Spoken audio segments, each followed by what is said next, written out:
అండి.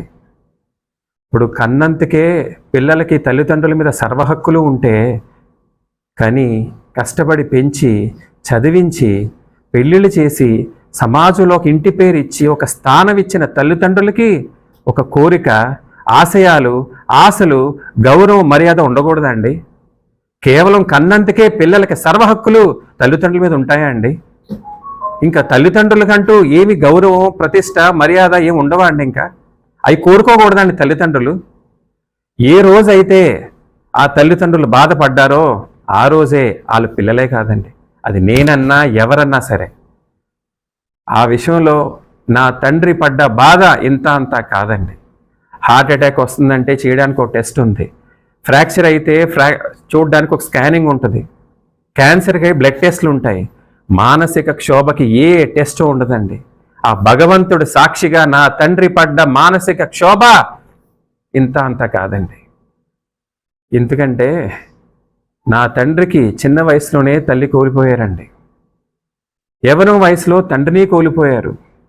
మా అన్నయ్య గారు పుట్టాక వాళ్ళ నాన్నగారి పేరు, ఆ మహాతల్లి పుట్టాక ఆయన తల్లిగారు పేరు పెట్టుకుని ఎంతో మురిసిపోయేవారట. ఆవిడ బాధపడితే ఆయన బాధపడేవారండి. ఆవిడ పాదానికి మట్టి అంటకూడదని స్కూలుకు కూడా పంపడం మానేశారండి. అందరికంటే ఎక్కువ దగ్గరగా చూసింది ఆవిడే నా తండ్రినండి.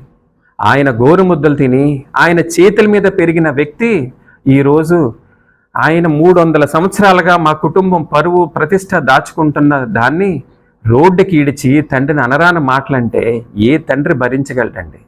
ఏ తండ్రి క్షమించగలడు అనేది ప్రజలందరూ ఆలోచించాలండి.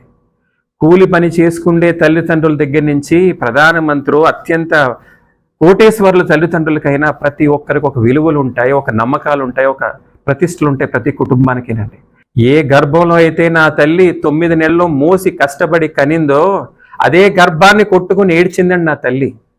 ఇలాంటి దుర్మార్గురాలుక నేను జన్మనిచ్చాను, నా పసుపు కుంగాలు పట్టుకుపోయిందని అదే కడుపు కొట్టుకుని ఏడ్చిందండి.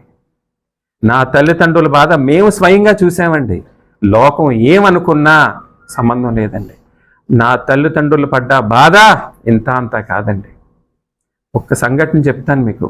పద్మ మా అమ్మగారితో అన్నారండి, పద్మ ప్రతి ఇంటికి అలాంటి కూతురు ఉండాలి పద్మ, తల్లిదండ్రుల పట్ల నిలబడే కూతురు ఉండాలి పద్మ, మనమేం పాపం చేసాం పద్మ అని నా తండ్రి మా అమ్మగారితో మాట్లాడి టీవీ కట్టి పడుకున్న సంఘటనలు మేము ఎన్నో దగ్గరికి ఉండి చూసాం.